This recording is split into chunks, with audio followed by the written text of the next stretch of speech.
mean, it's so diverse. When I was out at the Arch last night, you had Indians, Asians, blacks, whites. Everybody's together. Now, they might be in their own groups as families, but people are together. From what I remember, apartheid, that couldn't happen before. So to see that, and to see people are in their own elements, you know, whether it's their own careers, own jobs, you see successful black people, you see successful white people. Everybody has their own lane. That's an element that we are still struggling to attain in America. I know we have a black president in America. We had different democracy rules and laws that came into place. You know, we have Dr. King Day. So many things dedicated to the cause. They even had Malcolm X on the stamp. But we still don't, that's just the, I don't want to call it frivolous, that's just the tangible items. We don't see the actual in-depth items that can create value over generations. And what I'm seeing here is that value is being created within the generations. No, that's, I mean, there's really no other way that anyone can say that, because I think it's beautiful that you said two things. Number one, you said that you didn't really understand, like you knew a little bit about the history, but you didn't know a lot.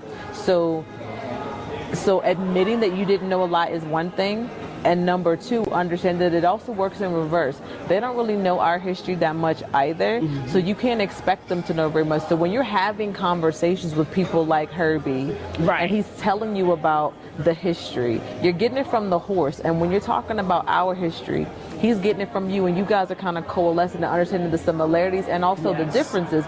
But those two things, and the similarities and differences, are how we're all able to come together. And I think the other thing you said, which I think is resounding more than anything, is that they've come a whole lot further. A whole lot further. When you talk about diversity, when you talk about coming together, yes, you are in an area that is mostly like a melting pot when it comes to Johannesburg is concerned anyway. Yes. But when you look at that melting pot, you still don't see any separation within that pot. Even with our melting pot society, there's still separations within that pot. So, and I'm not saying that they don't have areas where the pots are separated, but here you don't feel like you're out of place in that pot. Do you understand? Exactly. And I think that that acceptance is something that you have to actually feel yourself. And I think that you tried to explain it earlier, but I think that the words don't always come out because there's really no feeling other than like home. Right. There's really no feelings other than like home. So I don't even know what else to ask you.